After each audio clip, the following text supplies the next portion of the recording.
Welcome to the Beginning Ham Radio meeting. We are sponsored by the Portland Amateur Radio Club, and this week's topic is operating outdoors. And we have a couple of people that are going to be our guest presenters tonight. Greg KJ7 EAJ and ATN K7 ATN. And Dan is going to present kind of at the end on some of the other non-soda events. So welcome, Greg, Dan, hey. ATN. And I'm going to stop sharing at this point. And if you'd like to start sharing, go ahead. Yeah, I can do that. Yeah, thanks so much. And also, hats off to you for the amount of preparedness that you're showing for field day. I was at the Monday meeting and I was like, whoa, man, you got the sign up sheets, who's doing what when. And it was very, very well organized and impressive how what you're bringing to that. So excited to hope to be able to participate in that. Absolutely. Thank you very much, Greg. I'm a little nervous about being the guy to present on soda here because we've got the Grand Master of Northwest Pacific Soda, which is Etienne. And so what we're going to do is I'm going to share, because this is a new ham radio team here that's talking tonight, and I'm pretty much a newbie. I was licensed in 2019 in February, and my journey to ham radio was that I first became interested in ham radio after starting to pay attention to the subduction zone earthquake and what that might do to Portland and what that might do to communications around Portland. And so I prepared an earthquake home kit and started to look at, how would communication happen? And I got pretty excited about what ham radio could bring to that scenario. And so that's how I initially got involved. And then, so I got a handy talkie and I'm like, I'm kind of scared to press the button, right? Like I'm scared to push the talk, the push to talk button. And I kind of got on a repeater nearby and was looking for, ham radio is this giant hobby. How am I going to get involved? And in June of 2019, there was the CPAC convention. I said, I'm going to go to the CPAC convention. And there was a group of guys that got together and they did a pizza feed, and it was the Summits on the Air pizza feed. And I got to talk to some people at that meeting. And that's where I started to think, wow, I could practice ham radio, be confident on the air, understand how to put what I need in a pack, and then take that pack somewhere and set up a remote radio station. And so I felt pretty good that would be a good way to go. Now I'm clicking on share screen, Max, and it says host disabled participant screen sharing. So if you could enable me, I'll share my first screen and get into the presentation. I'll probably shut my video off. And then I've got the chat window up. And then the way we were thinking about doing it is, if you got questions, you can go ahead and put them in the chat. We have a couple people on the phone. Jump in and interrupt if you've got a question, and we'll get it answered. This is a 1-hour presentation that we squashed down to fit into 30 minutes. So we've omitted some things about some of the apps and some things like that. There are some photos in it. I want to get you guys motivated about being on the summits.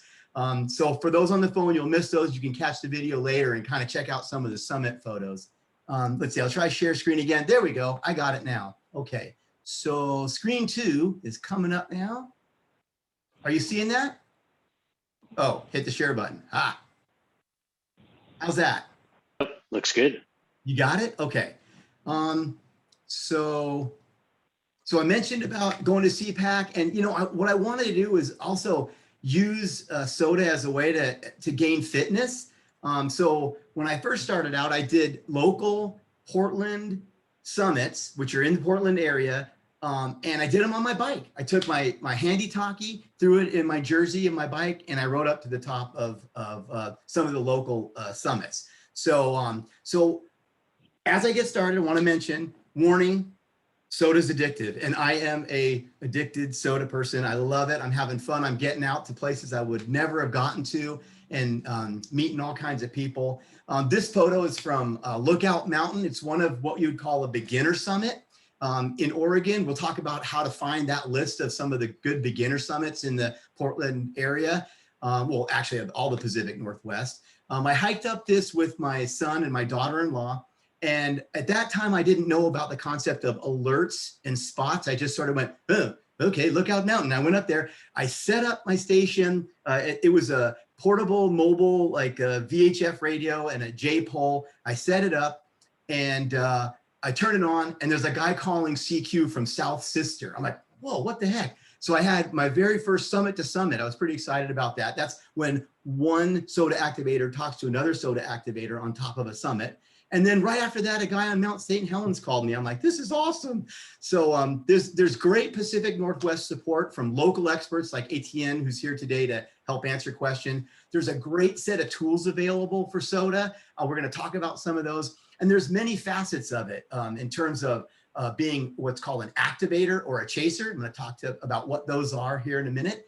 But you know, just when you get in it, it sure is easy to get addicted to it and have a lot of fun. So I'll explain what that little code was by the Lookout Mountain here in a bit.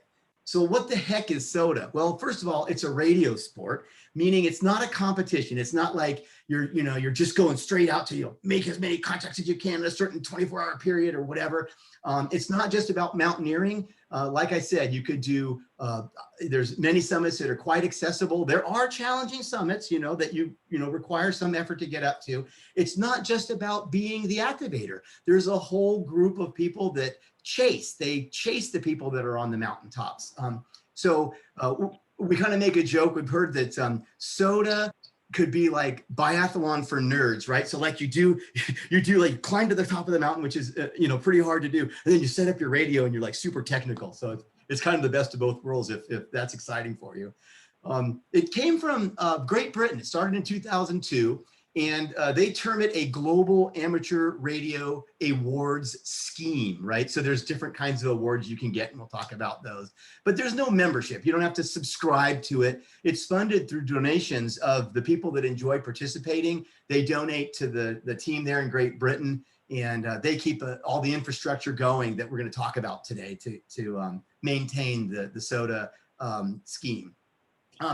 Activators carry portable radio gear up to designated summits and activate a peak by making at least 4 contacts from what's called the activation zone. So the activation zone is a circle within 25 meters of the summit, right? So that they do that rule so that, if it's a really busy summit and you've got regular people enjoying the view, they want to give the soda operator the chance to go off the main tippy top point and be able to still activate that summit, set up their antennas away from where there might be other people enjoying the summit who don't want wires and stuff around them. Chasers are the folks that hunt the activators, and they claim credit for summits after making contact with an activator. So let's say I go to Mount Scott, which was my very first activation. I rode my bike up there and I pulled out my HT. And so whoever I contacted that day, they were able to chase me, and they recorded the fact that they made a QSO with me, and they got 1 point because Mount Scott is not a super big, mountain. So you get more points the higher the mountain is, and we'll get into talking a little bit about how that scoring happens. So, and the point I want to make here on this particular slide is that it's been designed to make participation possible for all radio amateurs. It's not just for mountaineers. So I want to make sure I make that point. What happens is it's organized kind of into associations. So for example, Oregon is an association. Oftentimes a state is an association. Sometimes they group states together. And then inside an association is a region, is a particular region, right? So we have like Cascade North, for example. And so that funny code that I put on Lookout Mountain there, you'll notice it said W7O. So that's the association. That means that I'm in Oregon. And then Cascades North was the region, and then it has an index assigned to it. So that's how, like if you're doing a QSO, you would say, I'm activating this summit. You would give your summit designator, and the chaser and it would know exactly what summit you're on. They would log you on that summit, and that way they got credit for the summit that you were on. So that's kind of how the naming convention works. This is a picture of me on Tom, Dick, Harry Mountain. If you're not familiar with it, it's the peak that's just at the top end of Ski Bowl. We snowshoed to the top of that, and you can see the setup I have here. I'm waving it. The guy who took the picture of me was Matt, KI7HIZ. And this is a fiberglass pole that I keep in my pack. and it extends out to 30 feet, and you can't quite see the wire, but on this particular activation, I had a dipole, a jumper dipole that was jumpered for, you can jumper it for 20 meters or 40 meters. It's resonant on those too. So that's an example of a very lightweight antenna that you could throw up. And I'm sitting there on the edge of the snow, and then I'm kind of out of the way. And then occasionally some snowshoers would walk by, they'd kind of walk over here and they would go down the bowl that's just below me there. It was a lot of fun to watch them ski down that as we were activating. I'm not going to get, again, we compressed this down a little bit, and let's see, we got a comment here. It's a SOTA reference. Thank you. If I said code, sorry about that. SOTA, I think of it as a summit identifier, but yeah, SOTA reference. Thanks for that, Etienne. And there's various different kinds of things that you can track when you're doing SOTA. So unique summits, or like I mentioned, summit to summit contacts. In general, for kind of the holy grail of the certificate of achievement is called the Mountain Goat Award. And that's if you achieve 1,000 activator points. And this is they call it the ice block trophy. It's a running scalloped ice block that they make to celebrate your success as a SOTA activator, and it has a little mountain goat on it. For chaser, the term is called shack sloth. And it's the same ice block trophy, but you get your little shack sloth on it. And it's a good fun symbol of reaching that particular milestone. They're kind of hard to get. This is a picture of me. I did a double activation on this little arrow here is showing, this arrow here is showing where I just was.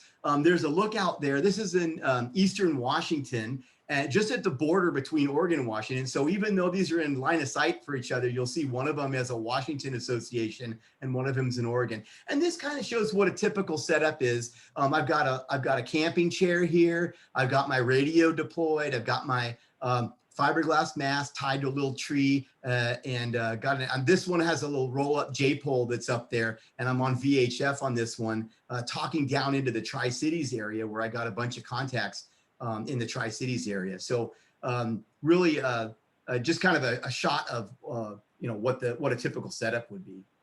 I mentioned there's lots of tools that they have to help you as an activator and a chaser. One of those is called SOTA Watch. And when you go to SOTA Watch, if you Google that, it'll come up, and you'll notice the URL actually has a UK suffix ending to it, because it's sponsored out of that team in the UK. And the SOTA Spots tab shows who's activating right now, and it goes to it'll go down to like 24 hours. But the top of the list is typically who's right on a summit right now.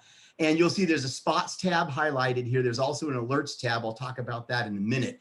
And in this example, we see the UTC time here. And we see that this particular activator, ACMA, is on this particular summit. It's a Washington summit. And again, SN 158. And he's currently operating 7.031 CW. So you can see he was previously on 10.11. He jumped over about 10 minutes later over to 7.031. And so if you're a chaser, this is really cool because it shows you who's on right now. You can zip over to that frequency and see if you can contact them. Now, this is also helpful as an activator because if you can spot yourself, then chasers know how to get to you. They know what frequency you're on and what mode you're using. And that certainly helps drive traffic to you and helps you activate that particular summit.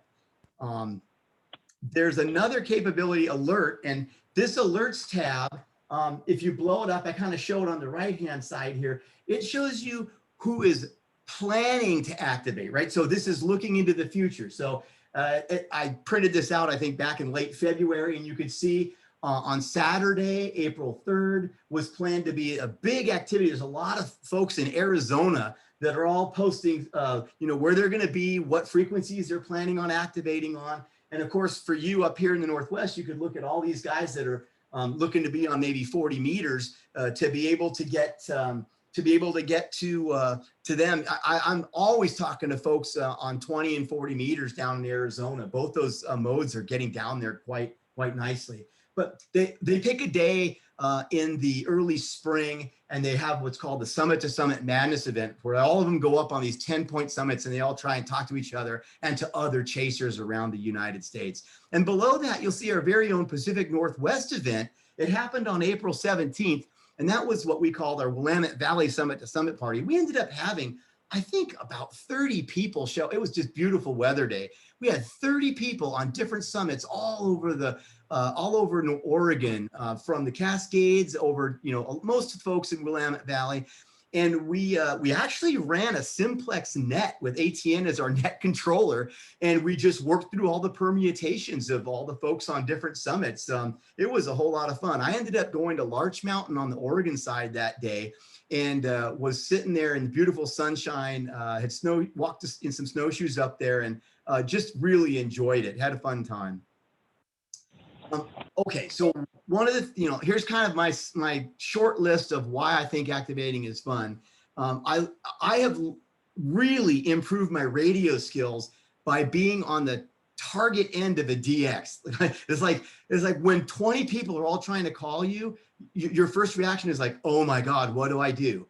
But then, you take a deep breath and you start to, work through, work through the calls. Who did you hear? Repeat their calls, ask others that you've heard partially to wait. And I think I've not been on an MCOM team yet. I don't have yet the qualifications I need to be on Aries teams, but I think I'm really learning the skills to be able to handle a pileup. I was able to volunteer to be a net controller for the first time for the Hoodview Club. I would have never done that had I not been on the tail end or on the receiving end of a DX and used SOTA to understand how to work through a pileup. So it's really helped me out with my radio skills. It gets me to places I wouldn't go. I'm going to talk a little bit more about that in a bit, because I'm motivated to get to that summit and activate it. And it's really got me to see some beautiful parts of the Pacific Northwest. And I love the feeling of accomplishment. Like when I'm hiking down that peak and I'm like, whoa, I just talked to France and Japan, and I talked to Texas, and then I got, the guys in the north, my local guys on FM. I mean, it just feels great. And it's just a really nice sense of accomplishment and satisfaction after a successful activation. Great practice. If you do contesting, it's going to give you the skills you need to make sure that you're efficient with your radio communications. And SOTA events, I talked about the Summit to Summit party we had.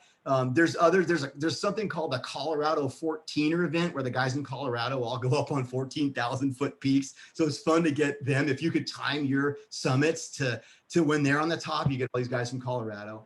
I'm living in a townhome, so it's kind of nice to have really quiet noise level when you get up there. Just sometimes there's some RF noise from, maybe if you're near a cell phone tower, there might be some noise there, but generally speaking, you've got some pretty quiet summits. And again, I'm trying to use this to get exercise and match up kind of these three things of getting outdoors, getting fresh air, getting exercise, and of course, the joy of the ham radio part of it's a lot of fun. And MCOM, emergency communications. So, I mean, I do have a longer range goal in this hobby to be able to get qualified maybe on an Aries team. And so that's what I meant by MCOM is, like practicing your phonetic alphabet, being able to, disposition people, ask them to stand by while you complete a QSO, make sure that you are understanding how to give a radio report, make sure that you're, basically, I think it would improve your ability to handle traffic as a whole. So that's what I meant by that. How is the SOTA Watch site aware of who is trying to make contact? Well, what you do, there's different ways you can send a spot out. And I'm going to talk about that in a little bit. But generally speaking, what you do is once you're spotted, the chasers then know what frequency and mode you're on, and they can attempt to contact you to make a simplex contact with you. So you can use, if you're in cell phone range, there's a way that you can send a message in a certain format. A lot of times you're not in cell phone range, but those wonderful hams out there that have set up APRS, you can use an APRS message to get your spot out. I have a slide on that coming up. So you'll see some of the suggestions I have for getting spots out. We'll cover that. What I'm showing here is we had a September 19th Pacific Northwest SOTA event. And the objective was to see how long of a VHF contact we could make. And I'm like, okay, Well, at that time I was kind of out in, I was kind of not too far from Umatilla for some other reasons. I was kind of in Southwest Washington, and I said, "Oh, Tower Mountain." And I looked on the ranger site on the forest, Pacific Northwest Forest site for Umatilla, and I'm like, "Wow, there really is a lookout tower on Tower Mountain. That's kind of cool." And so I said, "Okay." So I picked that as my destination for that September event. And I went there, and again, because of exercise, I could have driven right up to this, but I parked. I like to park at least a couple miles away and get a little bit of a hike in. So I'm hiking up there, and I get there, and I'm like, "Oh, look, there is a tower." And I'm looking around, there's some pretty high trees. I'm like, "Oh man, this is going to be a little bit challenging. Like these trees might block my VHF signal. I wonder if I picked the right, summit to be on." And I'm like, "Oh, what the heck? I'm going to go up and talk to the ranger." He was up there. You could see the windows open. So I went up there. I'm like, "Hey, so like we're doing this it's not a contest. It's just we're kind of like wanting to see how far we can get with VHF." And I explained SOTA to him. He's like, "Oh, awesome, sure, yeah, you can activate from up here." So I stuck my pole, my fiberglass pole, out the window, and that's what this picture is on the left-hand side. There's a little roll-up J pole hanging off the end of that, and I ran the wire inside, plugged it to my radio, and got a bunch of summit to summit contacts. It's the highest point, I think, in Umatilla County. And so this was the map. Again, this is a nice utility provided by the SOTA team. It's the SOTA mapping project, and you can put your QSOs in there from your SOTA database, and it'll show you where everybody was, right? So it's showing me the points of the different summits that I achieved and how far they were. And you can see up here in this piece up here, right above Clallam, there's two summits that are like within a mile of each other. And one of those ended up being the farthest VHF contact of the summit to summit party. It was me to one of the other activators on Cachilas Ridge over there in Cascades West, I think is the CW region naming on that. And it's like, that's an example of getting out there, having a bunch of fun, going to somewhere I would have never gone before, got to meet the ranger. And then a couple people came up and we were explaining SOTA, and they were kind of listening into the QSOs. And so, spreading ham radio a little bit. And so it was good fun. And so that's an example of getting out to a place I would have probably never gone. A little bit about the activating criteria. We really follow the leave no trace. When you get up there, you don't want to leave any trash. You don't want to let people know you were there. You pack out everything you pack in. You always honor the rights of way. I mean, there has been times where I've hiked where I thought, like, "Oh, no one's ever activated this before. I'm going to go check it out." And you get to the trail and you're like, "Oh, dang, no trespassing." And, we honor those as SOTA activators. We want to make sure that we don't, tick off, landowners and things like that from our hobby. So we're very careful to respect. You might see that there's a SOTA activation report that someone's like, "Oh yeah, I went to this area," and you get there and it says, "Hey, active timber logging, please don't enter right now." And you're like, "Oh, okay, maybe I'll hit that summit later." You need to have portable power, so you can drive, kind of within, close access of the activation zone, as long as you make that final trek up yourself. And don't operate with a generator, and you can't connect to your vehicle power. So I typically use, I'll get into some of the equipment later, but a lithium iron phosphate battery is quite robust, lightweight, and gives you long life before it craps out on you. It'll hold the voltage really long before it gives out. And so that's a good battery platform to use. It's no operation in the vicinity of the motor vehicle. So if you did do what's called a drive up summit, you can drive close, get all your gear, get it out of the car, pack it over to where you're going to activate completely remote, and be away from your car. They allow this operation near a motor vehicle so that people who might be handicapped or have some disabilities would be able to operate. So they can still enjoy being an activator. They could go to a drive up summit, pack up their gear, and not have to hike, a long distance, and still be able to enjoy the fun of an activation. You got to make 4 unique QSOs, and you can't be someone standing on the summit with you. It's got to be away from where you are. There's not a requirement that, you got to be simplex. You have to have 1 contact per station, but there's no power or band limitations. You could choose to be a QRP operator and honor that 5-watt rule that Dan was talking about. I typically, if I'm using an external battery on my HF radio, I would operate at, I think it's from around 12 watts is what my KX3 could do with a LiPo battery. And you're on your own schedule. So, you control when you do your spot. I put out an alert with my best effort at when I think I'm going to get to the summit. I make my best effort to get there. Sometimes I'm, maybe 20 minutes, 30 minutes away. Sometimes I'm slowed by snow and I'm like, maybe 45 or an hour behind. You do your best, at honoring. I do my best at honoring when I've tried to be there. But you're on your own schedule. You control when you activate. You control the frequencies you're on. We try as a best practice to operate on a range of frequencies that would have a range of distances. So I started out as a technician and I was VHF only. And I thought, boy, wouldn't it be cool to get to some of these further out peaks that are in the middle of nowhere? And that motivated me to get my general license so I could jump on to HF. So now I can do a VHF operation, get people close by, maybe some mobiles, maybe some active guys at their QTH that aren't hiking that day in the Portland area. And then I can switch over to maybe 40 meters and get a little further. I can get to 20 meters, go further, maybe try 15 or 17, based on what the bands are doing. And as Etienne can tell you, now I'm not yet there, but again, on my to-do list, if you are a CW operator, if you take the time and energy to learn CW, you will be able to just cut through a lot of distance, a lot of adverse conditions.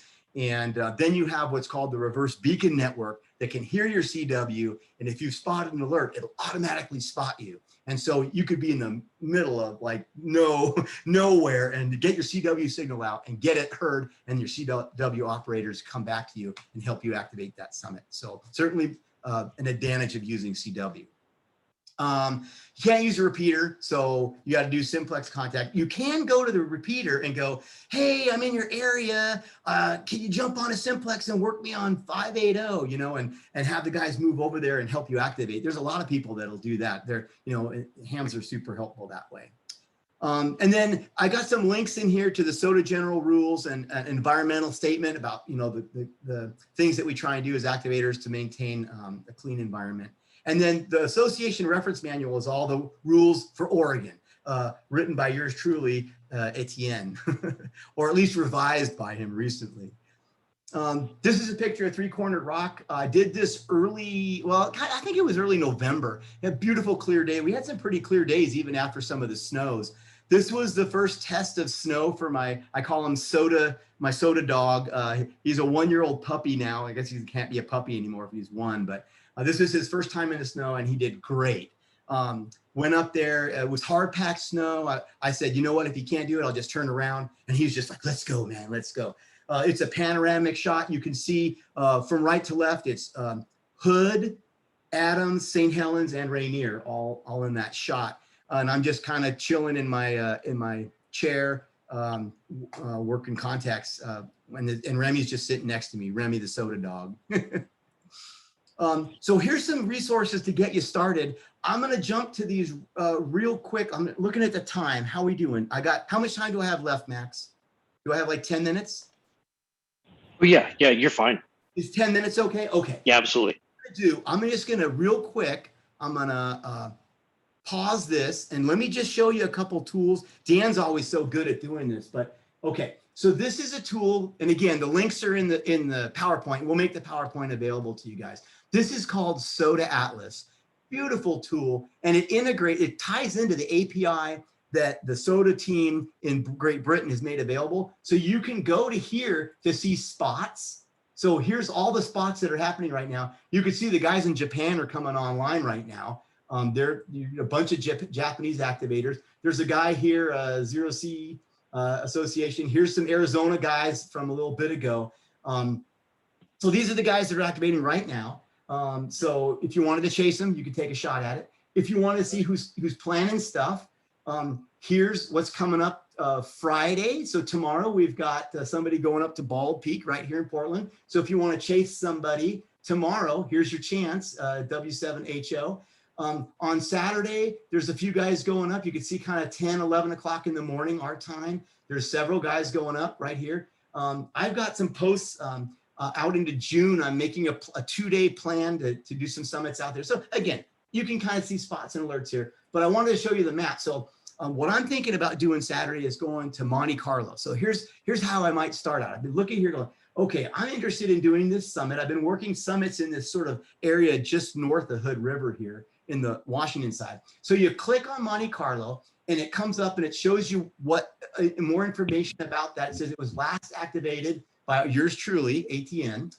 If I click more, it allows me to see who's activated it, if people have dropped in photos from the summit. And notice right here, our very own Pacific Northwest site. So we've been very careful in the Pacific Northwest team to link in our activation reports so that if you're planning on doing it, I can click on this and it'll drill right into our pacificnorthwestsoda.org site and show me the trip report from that. So I can read, okay, I got a link to Oregon Trails link here to find out more information from a hiking site. Here's an alternate route that Etienne has logged out for us. You can see he did it in a pretty snowy environment. We mark gates if you have access. Maybe you might only be able to get to it on the weekend. So this is a wealth of information on making a plan. And typically what I would then do after reading the trip report, I would go back to the SOTA information here. I would pull the coordinates of the summit right here. And then what I would do is I use a GPS system called Basecamp. It's free if you have a Garmin GPS. I put in the summit, I put in the flag where Etienne gave his coordinates there on where to park, and I map in my route. And then I put this in my GPS and I've got that navigational aid with me. So I know exactly where the summit is. When I get to the top, I know I'll be in the activation zone. I'll have my GPS there to look at that information. And so this is just kind of how I do it. There's a lot of different ways you can do it. I'm just kind of sharing kind of a little bit about trip planning and using the SOTA tool, the SOTA Atlas tool to help you. There's other tools out there. There's the SOTA mapping tool. Again, we're kind of cutting it down in time, so I won't go into all of them in detail. The main page for SOTA, if you just go to Google and type in Summits on the Air, it'll take you to the main homepage for sota.org.uk. This gets you some how to join in, how to get your login, basic information about SOTA. And then the SOTA database we're going to talk about in a little bit. This allows you to see kind of, well, who's involved in our association. So I'll just bring up Oregon here. And this is showing you who the various, and you can see Etienne, #1 in Oregon. And you can see also total points. He's closing in on double Mountain Goat, 2,000 points, which is incredible. It's very challenging and hard to do that in the Pacific Northwest. I'm somewhere down here, way down the list. So, and then you could see points. You could see the summits they've activated. So this is just the way the SOTA database is where you'll log your activations and keep track of what summits you've done. And so that's just, I just kind of want to briefly show you that. So I'll jump back into the presentation now. And again, these links are in the PowerPoint that we made available there. So let's see, I jump back to slideshow here real quick. Bear with me, and there you go. Okay, so those are the maps. There's also a how to activate link here, which is on that Pacific Northwest SOTA site that I showed you. Some great resources. The SOTA team has done a really good job on tools. For social media, if you're only going to join one, I would recommend the middle one here, Pacific Northwest SOTA. That's our, those are our people that are kind of in our area. The worldwide group is also something I subscribe to it's a Facebook group that I subscribe to. There's also one for British Columbia. So, if you're thinking about, hopefully we'll open up soon here, but, if you're thinking about getting up to Vancouver Island or, Victoria area or BC, there's activators there that can help you. They'll help, you post it there and they'll be, aware that you're activating and help chase for you. Let's see. So, I've got a screen in the way here. Give me just a second to minimize that window. Okay, there we go. So on the fun side of thing, again, you never know what you might see at the top. So this is Wahatas Peak. I did this peak because I was testing out APRS for the very first time, and there's an APRS receivers or a site, a transceiver site on this peak. I'm like, okay, so getting to the receiver won't be an issue. It'll be me. And so I practiced APRS. I practiced sending a message. I practiced texting my wife via APRS. I did a whole bunch of practice with APRS from this summit, knowing that getting to the APRS, site itself wouldn't be a problem. And I get to the top, and there's this Farm Boy Racing sign, and there's like Coors Light bottle caps in the cement base. It was just really fun. Like, it's just this random thing, like, what? And so I guess these guys race up to the top of this mountain in trucks. I don't know. And down below here is the Hanford nuclear site, and you can see the square. They've enclosed the nuclear reactors in these square, buildings down there, and it's a real legacy for the Cold War down there. Very interesting.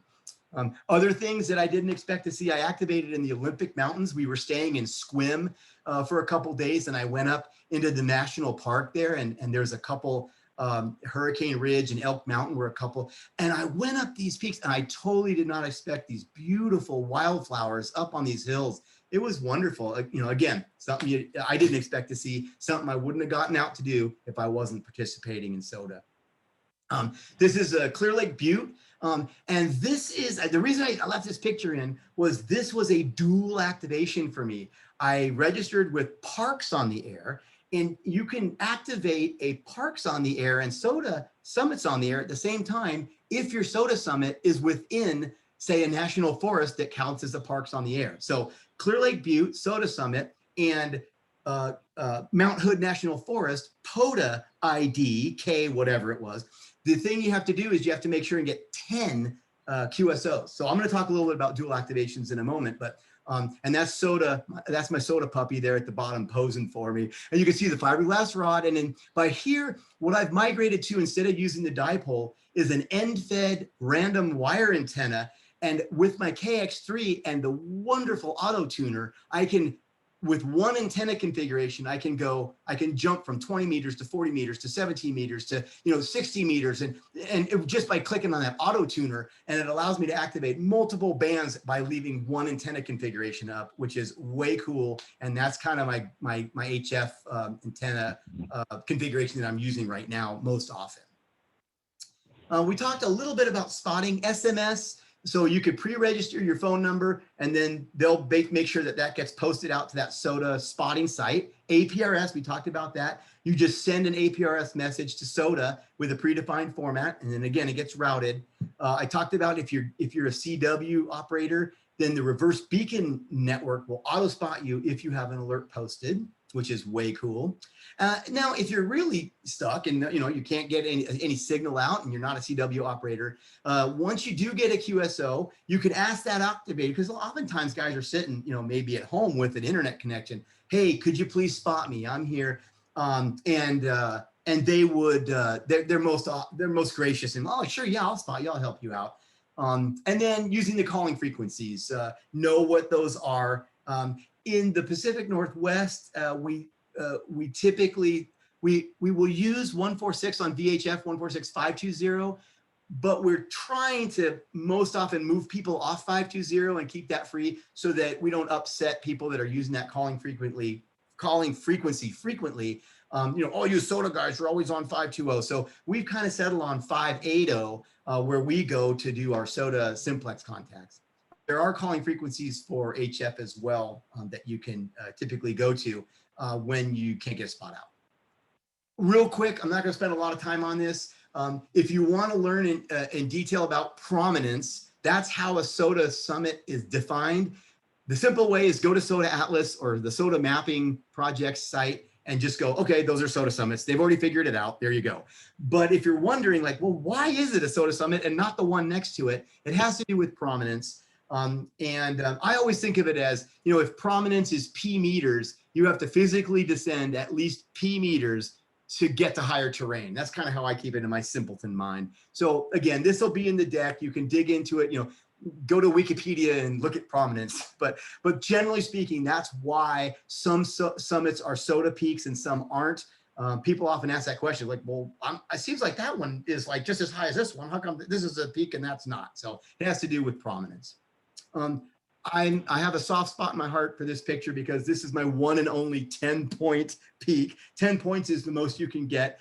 And this is, I did a trip near Enterprise. I spent the night in Enterprise, Oregon, and I did a double activation of a 10-point and a 8-point peak. This was Traverse Ridge. And then I went up this peak that you're looking at right here. I went down that valley and back up that one and activated both these. And boy, it was my hardest hike, and a great sense of accomplishment. And you could see this is just when the fires were starting. There was just starting to be some smoke through here, and it got to be pretty smoky after that. This is an example of the tool I showed you. So this is my track that I ran in, and it can show you the graph of the hike and how many miles it turned out to be. And oftentimes, if there's not a trip report posted, I'll take this snapshot of the track. And in this example, I came up to this Ruby Saddle and I tried to go direct to the summit, and which was a bad idea. So I wrote on my graph, I'm like, no, don't go that way. And in my trip report, I explained what I like, stick to the right. It's a lot better trail. So looking at those trip reports is certainly something that's worth doing if you're planning an activation. This particular peak, I love this picture. This was with some of the other local hams in our community here. Roland, K7 FOP, he just achieved Mountain Goat October of last year, a couple other guys, and this was traversing. It was just a really clear day in February, and then we got to the summit, and this is a picture of me activating. Like, it's too much trouble to get my snowshoes off, so I left my snowshoes on, and Roland took a picture of me, and that's Matt back there, KF7 HIZ, Matt. You can see his little blue cap, and he's operating HF, and I did my complete activation on VHF here, just getting from this ridge. You can get kind of into Portland and then into Bend from this ridge top, and so I stayed on VHF this day. I had a lot of fun. Typical equipment, usually QRP, QX2 or 3, FT817, you see a lot of guys use. The ICOM 705 is out there. The guys I'm talking to that are looking at it think it's a tad bit big and heavy. I know a lot of folks that are using it as well for parks on the air, so your mileage may vary. HTs for 2-meter FM. You could, we have a double Mountain Goat, Tim, up in Washington. He's near Seattle. He's pretty much sticks to FM almost all the time. So, if you're a chaser, use what you got in your ham shack. You don't have to go get different equipment to chase. You just need to know where the guys are. So pay attention to their spots. Roll up J poles, long whips, small Yaggies. I mentioned that I have that random long wire with a tuner. I'm really enjoying that. All kinds of different kinds of antenna combinations. You can spend a whole 30 minutes just on that. So power, I talked about the LiFo battery, telescoping fiberglass or carbon fiber poles. You could get a throw bag and a rope and get an antenna up on a tree. So there's a ton of options there. Again, for time, I don't want to spend too much time. Again, for time, I'm not going to dig into my kit too much. So I got a backpack and hiking poles. I have a bothy bag that I carry with me. If something goes wrong, if it's cold, it's a warming shelter. I have a first aid kit inside the bothy there. I have this is showing kind of I will sacrifice weight for power sometimes. So this is my FT3100 65 watt FM radio. So that's VHF radio only. This is the KX3. This is, I don't know if you can see the HT there. That's an APRS HT. It's an FT3DR. LiFo battery is shown here. It's a 6 amp hour battery. I do paper logging. So that's my paper log. Then I type it in when I get home. This is dog food, mask, different supplies, hats, warm hat, sun hat. And then down in the right-hand corner, sort of optional stuff. I'll throw an umbrella in. I got a dog bone if it's a longer activation. Extra batteries. This is a rubber ducky that I can put on top of my fiberglass pole in my backpack. So if I want to leave an APRS trail as I'm hiking, so people can follow me. Water, GPS. So just the basics. What's not shown is like, clothing, boots, gaiters, gloves, shell, dress in layers, all that good stuff. So that, again, I don't want to spend too much time because we're short for time. This is my daughter. She came to visit. She's lives in Switzerland now. She came to visit and she had got off the plane that night. And that morning she's like, yeah, I'll go with you. And that's again with Remy on Silver Star. So we did a quick activation there and enjoyed the hike. That was in last fall. Mountain safety. Where do you source the fiberglass pole? There's guys that use fishing poles. Mine comes from a company called Soda Beams. They make antennas and soda equipment. They're in the UK, and so yeah, my antenna is from them, as well as my pole. So ATN might give you other sources. There may be other sources that are better, that are local, but I had good luck with the Soda Beams pole. The Soda Beams, if you go to their site, they have a video on how to set it up, and you get a sense for how it works. Mountain safety, it's important. Consider your competence for a climb. Like, I've had Mount St. Helens on my list of want to do for over a year, and I just didn't feel I was ready. And so I've gradually been increasing my hiking length and the difficulty of my hikes, how much I carry. And I kind of feel like I'm ready to go now. I actually have a permit for the 18th and was super excited. And the weather just is going to turn totally crappy. So it doesn't look like I'll be able to make it. So look for an alert from me for Mount St. Helens in June. I do have a June climbing permit for June 20th. So hopefully then it'll be good weather. So consider your competence for a climb. Inventory your pack. Make sure you have the 10 essentials. I've put the 10 essentials in the notes on this slide. I've aborted activation attempts when it was like too late, or when lightning was coming in. I'm like, you know what? Safety first, man. I'm not gonna get zapped when I'm up there. Keep track of, like, I've tried to do a double summit, and I've looked at my clock and I've looked at the distance. I'm like, I could do it. And I'm like, don't be stupid. You're going to be stuck, so play it safe, dress in layers, inform your family of plans, make sure you know where the local repeaters are. In the fall, it can be a little sketchy with, people shooting all around you. So anyway, be cognizant of safety there. This is me on Benson Point. I want to talk a little bit about logging. So that's a picture of me logging. I got a non-ham buddy that was making hot chocolate and took this picture. So that was really nice of him. So what I want to do is kind of just run through a few pictures with you. So this is what it looks like in the database I showed you, right? I went to SOTA data and I showed you like my activator log. So this is a snapshot of what it looks like when you're done. Well, I'd like to say my logging looks like this. This is pulled off the web, right? It's like a nice KX3 with handles and a logbook, all neat, right, and everything. I'm a little bit more chaotic. ATN is working on me on this one. He's got me a good source for a nice logbook, but I go kind of freehand on my log. So I'm opening the kimono here a little bit. This is what my log looks like, right? So this is my 70-second activation. Remy was with me. It was 11:29. It was Wolf Point with the code. I got to the summit at 14:10. I was able to get a spot out, and I put a spot out at 146,580, and nothing. Right now, 14:10 is I put my time in Pacific time, and I convert it to UTC later. So it was like, oh, nothing. So then I went and I got a spot out on 14,331, and I got a guy in Japan. Woohoo, nice. And then I got some other guys, and so anyway, so I'm logging what I sent, what I received in terms of a signal report, what time it was, what frequency I'm on. So anyway, it's chicken scratch, but I learned to use a write in the rain log, because if it gets wet, it still logs. And I've had paper logs. It was like, uh-oh, this isn't working. So be advised of Pacific Northwest weather.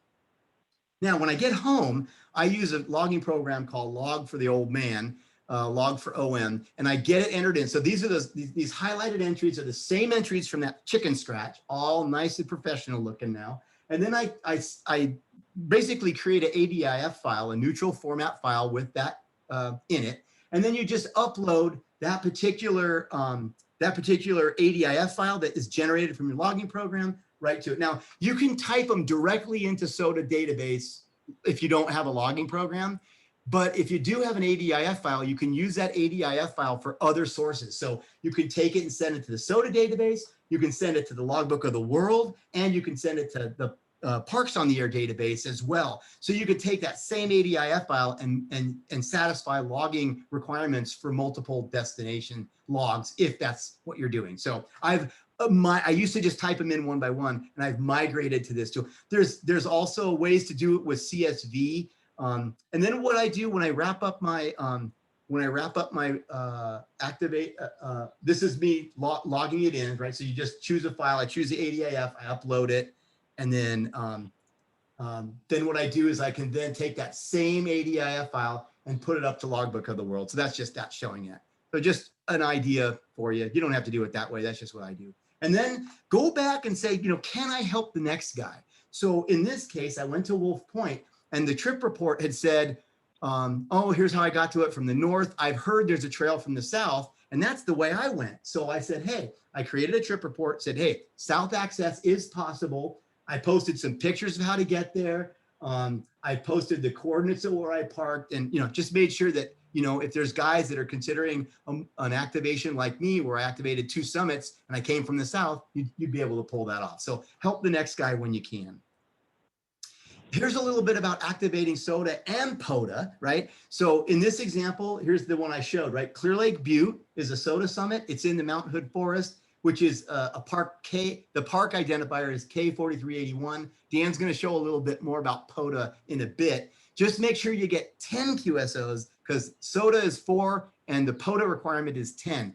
Now, chasers don't log in POTA, only activators. So what you do is you take that ADIF file you generated and you just stick it in an email and you send it to what's called the POTA manager for your region. And you send it to the K7 manager, and he enters it in for you, sends you back an email, says you've been logged. And so it's not quite a robust a tool set as the SOTA team, but they've been putting a lot of work in, and the tools are gaining sophistication for parks on the air as well. So far I haven't activated in a park. Dan's going to talk more about how you're allowed to operate from your car, and you're allowed to operate with car power. So you can drive into a national park, and if it's horrible weather, you can still get a very comfortable activation in. Chasing a little bit, I'll close on this. This is my QTH, the townhome. I'm in a second story. I've got a basically what do they call it? A ham in a shack. What are they? Shack in a box, I think. A shack in a box. I got FT9 up one way. I got a VHF antenna stuffed in my antenna, a VHF antenna stuffed in my attic. And then I can sometimes put out on my deck, I put a buddy pole out there to chase HF. So a little bit limited, but I could still have fun chasing. A couple things about chasing: watch your alerts to see when folks are planning to be out there. Spots is when they're actually there and what frequency and mode they're actually on at that time. We skipped the part about apps because of time. There's multiple apps out there. One of them is called SOTA Goat. So you could look into that on your own, or if we have more time later on, we could talk about that.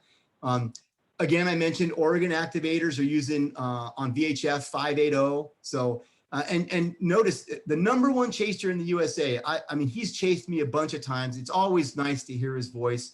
And I said, Gary, you're #1 in the US. What do you do? He says, oh, I have 100 watts. I don't have, he doesn't run, a giant kilowatt station. He has an Icom 7300. And he has a 50-year-old Mosley TA33 beam.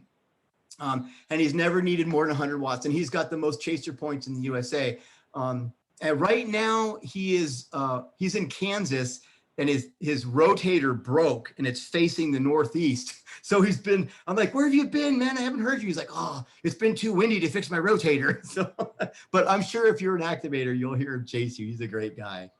I think we covered a little bit about this, but just, so if you're in a chasing situation, your minimum report is the call sign and the signal report. Log the time of the QSO and the frequency you're on. And, as an activator, if I've got time, I like to talk a little bit and, get to know each other. But if what we talked about, you are the DX. And so, I'm mindful if I'm hearing 5 or 6 calls come in, I can't spend time necessarily to get to know you as much as I'd like if I've got a pilot. So if I've got the time, I do take it, and I like to get to know all the chasers. Sometimes they'll report what grid square they're at, or get your first name, things like that, based on how busy the activation is. And also the weather. Like, let's say I've hiked 8 miles and it's snowing and it's windy and my hands are freezing. I'm not going to spend a lot of time in the activation. But like that summit to summit day on April 17th, I got to the top. I snowshoed there. Holy cow, the sun was out. It was warm. I was, it was great. I sat up there for a couple hours, no problem. So it depends on the conditions in the activation. And then I just wanted to close with showing you a couple shots of Remy the SOTA dog. He's a cool dog. He's doing really well, loves the snow, and he's a great companion for my hikes. So I'll wrap up with there and say thank you. Hopefully I didn't neglect the chat window too much and Etienne's been able to keep up, but I'll go ahead and stop there. And if there's any Q&A, or if you want to jump into the POTA and do the Q&A after, whichever way you want to do it, Max. No, that's awesome. Thank you very much, Greg. Yeah, I know it went a little bit longer than normal, but I think that a lot of people appreciated kind of the more information about soda. It's hard to cover in just a little bit of time. Sorry. Yeah, we tried No, to no, switch no. it down.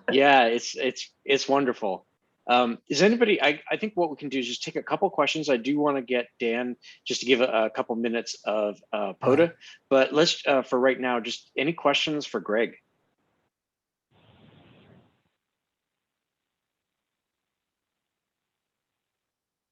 And I do appreciate, Greg, all your knowledge about soda. If anybody has any questions or they think of it right after we all end the meeting, is there a way, or do you recommend like a resource?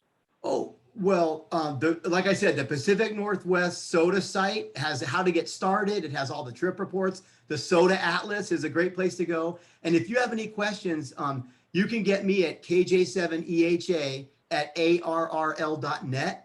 And it'll get routed to my email, and I'm happy to respond to any questions. Or if I don't know the answer, like if it's, hey, I want to learn more about CW, like I could get you plugged in Etienne and the guy, like Roland, K7FOP, really experienced CW operator. So I can point you in the right direction. I consider myself kind of a newbie as well. I mean, I'm learning every day as well. I'm trying to continue my learning in the hobby as well. So I'm happy to answer questions if I know them and get you to the right place if I don't. That's awesome. Thank you very much. And thanks for, willing to answer some people's questions if they have it. I mean, it really looks like you've figured a lot of this stuff out. So thank you for your presentation. Yeah, sure. Glad to do it. It was fun. Cool. And Dan, do you want to just talk a couple minutes about POTA? Yeah. You know what I think we'll do, because there is more to cover. The more I studied, the more I learned. Why don't we do a separate program on, there's actually two programs, which makes it a little confusing, but it would be good to talk about. There's POTA, which is perhaps pretty well known. And that one tends to be a little more kind of like Greg said, where you can do drive ups. A lot of folks do those kinds of things. The other one is the World Flora and Fauna, WFF, and the actual United States version is KFF, K for, I forget the exact abbreviations. Anyway, the WFF, KFF folks are a little more geared to international. They're a little more like soda, that they encourage much more, instead of driving up and setting up a bunch of equipment, hiking to a location, using a smaller setup. And also they're a little more CW friendly. And I'll stick some resources in there, but we'll do a separate one on those two organizations. And, again, there's a lot of, and I think there's quite a bit of crossover between the WFF, KFF, and the soda folks, and some with the POTA. And POTA is is getting bigger and bigger, and they're also having a lot of good interaction with the soda folks. So I think we'll leave it at that. I do want to have you tell the anecdote, because we promised that to Greg about going up to Clear Lake Butte. So I'll post my stuff in there, and you can fess up. And it's a cute story. All right. Yeah, cool. Yeah. Yeah. So I started in soda with Dan. And a couple other people that are in the Portland Amateur Radio Club. And on one of the first real outings where we had a real hike, I was just beginning to put my pack together. And from this anecdote, I think the lesson of the story, or lesson, is make sure you plan it out. I saw somebody in the chat say that they're setting up in the backyard. I would say that's definitely a good idea. So on my first outing, I was going to do some CW with Dan. And I had brought a steel plate that was about 8 inches by 4 inches, something to good and heavy and solid to stick my Morse code key on magnetically. And so it weighed a lot. And was going to hike that up the mountain, but it turned out to be a pretty long hike and a warm day. Fortunately, I was able to kind of pawn that off to somebody else to carry in their pack while we went up the mountain. So that was my first lesson in really plan out what you take before you go.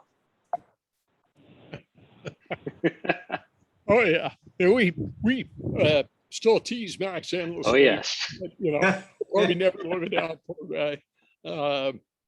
And in terms of CW, I'll just talk for a quick second. I've been doing some classes and kind of taking the summer off, and I think I'll revive those back around probably September, October, and do some more online classes for those interested in CW. And if you're interested in CW, a great way to kind of get a little taste, come out to our field day site in Oregon City. We're going to have a big CW operation. That's one of our primary focuses. We also do QRP. So we do 5 watts CW and put up a bunch of big antennas, which is what really helps that 5 watts work well. You can kind of get a good feel for, you know, CW operating. It's, you know, it's fixed, but it is battery operated, and you know, so, and I'm also available to help anyone who's interested in pursuing CW. You know, just feel free to drop me an email, and it's n7cqr@arrl.net, and you know, I'll be glad to work with you and point you to some resources and help you get started on that. Yeah, that's awesome, Dan. Steve in the chat actually mentioned that he was very interested in learning CW with some classes, online classes. Yeah, there's a bunch of good resources, and then we, you know, have kind of our little local group that we use a different online resource. And so if you just give me your information, I'll keep you in the loop, and then when we start it up, we'll get you going. That's awesome. I can't, for some reason, I can't seem to paste my stuff into the chat, but I'll keep trying. Oh, what are you trying to paste the links or your email? Actually, it's let's see if I can do this again here. I don't know why it isn't copying. It, you know, those of us that live in the Mac world, sometimes, you know, we have our own challenges. Yeah, and I would second Dan's recommendation. If you are interested, especially in CW, come out to Field Day, because even if you know, we'll obviously try to get you on the air, especially if you're willing to, without twisting too many arms. But it's a pretty simple exchange. We're more than happy to kind of sit down and help you with that. But the other thing that I found really helpful is just logging for the CW operator and finding and listening to the rhythm, because you have somebody that's sitting right there who's able to tell you, translate the Morse code into spoken word, and then you would log for them. And it's just a lot of fun. So I'm going to open it up to any questions for anyone on either SOTA or POTA, ham radio.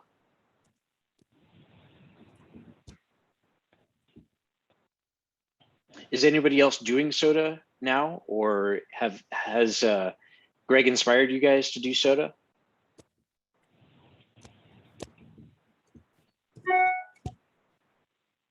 So Max, this is Jared. I've been doing it a little bit. I got to talk to Greg the other evening and we did some relaying for somebody else who was on a mountain. So yeah, I can sort of relate to some of the excitement that catches on as you kind of get into it. Well, that's awesome, Jared. You know, I think SOTA, besides the hiking part and maybe, you know, planning it out, it's really cool just to get up on top of the mountain and to be able to operate your radio, even just as simple as handy talkie. So you don't have to be a general extra to do this activity. Yeah, that's absolutely correct. Like I mentioned, the first, you know, many summits I did, I was on my bike with my HT and my jersey and my bike, you know, and just right up to where the summit was and whip out the HT and whip out a little pad of paper I had in my jersey and activate. So yeah, absolutely true. Also, if you're just sort of interested in getting your feet wet, there's some very easy summits, right here in the Portland area. One is called Mount Sylvania, which is right up by PCC, Sylvania, right off of what is that? Capitol Highway, right off of Barber. There's one in West Lynn at one of the parks. What's the other one that I'm missing? Bald Peak is a little farther away, but it's very accessible. So in fact, it can get a little crowded up there sometimes. But so you have some good options to kind of get your feet wet, kind of sort things out, figure out, without having to, do a 2 or 3 or 4 mile hike or whatever the first time out. So you can kind of, figure out what's going to work equipment wise, for you. And again, I'll just stress to one of the things, if you're into NCOM, emergency communication, SOTA is a great way to practice those skills and have fun, because sometimes the NCOM thing in it is incredibly valuable. I'm also very involved in the neighborhood emergency teams, and I do a lot of training, but it gets a little bit a little heavy sometimes, because you are dealing with serious issues, but it's nice to kind of go out and have some fun and make it a fun activity. You practice, getting your equipment and gear together, but you're still having fun, and you get, to get outside. And so, I'll just toss those things out there. I'm sure ETN can probably, he's talk more. He's had far more experience than any of us, and it's kind of seen the whole gamut. So that's just my 2 minutes. And we'll do a separate thing on the POTA, and because it really kind of deserves a separate treatment, because there's a lot of information to exchange. Yeah, absolutely. Hey, Etienne, can you talk just for a minute about the group that you kind of put together at CPAC? It probably won't happen this year, but maybe next year. Sure, there's the mute button. Yeah, just for fun, I didn't actually start it, but on the Friday before CPAC, we'd have a couple dozen people who are SOTA affiliated. Some didn't do it very much, perhaps, but others did some. A couple dozen people, we'd have pizza or salad and have a chance to visit. Usually we'd have a really simple and quick presentation, a discussion by someone like 7UN, who's actually not doing SOTA anymore, but he's doing trail maintenance. And he's talked about that. We've had people talk about doing microwave summits on the air, because of course, once you get up in the clear on a summit, you can send the tiny, tiny wavelengths a very long way. So I posted a couple of, I'd say some of the more, what would we say, accessible summits. There are 3 of them that I posted. Bald Peak, Sylvania, that was mentioned, and also Skyline Ridge in West Lynn. You can actually, at those links, you can actually find good directions, what you would expect to find there. The Skyline Ridge is not the summit, but it's within the activation zone. I'm not sure if Greg mentioned it's not, yeah, he did. It's not required to be on the actual very tippy top, because it may not be safe. It may be crowded. It may be a number of reasons why you wouldn't go up there. But you can be within 25 vertical meters of the summit. And so Skyline Ridge has a park with a playground, of all things, where you can take the grandkids or the kids and let them play on the playground while you play radio. It's not as quiet as some others, since it's an urban summit. Actually, one more that's nice too is Cooper Mountain. Let me post that one up there. Oh, yeah, Cooper is a great one. Hey, we're having a little trouble hearing you, ATN. Oh no. I mean, we can hear you. It's just maybe you can pump up the volume. I have no adjustments to make here. I can get my face closer, and that's about it. All right. All right. Oh, maybe could you talk too about the summit party just briefly that we pulled off? Oh, yeah. Yeah. We do the summit to summit parties very informally. We did formalize it, as Greg mentioned, with actually a net control. Because when you have 32, 33 people on summits, if you don't take good turns, it doesn't work very well. Everyone can't get points for talking to everyone else. We happen to have it be on good weather. There are a few people doubling up on summits, which was great. Ken was one of them, with you, Dan, on Bald Peak. And we had a chance for people to talk to other bumps in the Willamette Valley all over the place. I think the furthest south was Mary's Peak. The furthest north was Silver Star. And our gentleman on Silver Star, that was Brett RPL. He had the worst weather of all. He was quite chilly, actually. The rest of us had a real pleasant time. I sort of organized that one. If someone else wants to organize one in the summer, I will help them. But if you want to have one, come up with the idea of when and where and how, what you want to achieve, and I will help make it happen. Yeah. In fact, I think Bill Hulley, K7WXW, wants to try to pull one off in August in conjunction with the 14er. He would like to, so I'll hook you two guys up and direct him your way. Sure, I'll be in touch with Bill about that. Yep. I Someone think else that's going to organize it. Someone else can be net control. Someone else can do the publicity. There's a lot of stations to deal with, but usually in the summertime, we don't have quite as much interest as we do in the spring because people are busy in the summertime doing things many weekends. So, but it still makes for a good time. And that August date, in conjunction with actually not just the 14er event, it's also the 222 and up contest for ARRL. So great. It counts. Might as well. Excellent. Yeah, even better. Anything else? Looks like we're at time here. Max, you're in charge. Cool. Yeah, thank you very much, Greg. Thanks, ATN and Dan. Yes, and we will schedule another meeting specifically for POTA and the WWFF. And that'll be probably coming up in a couple weeks or a few weeks.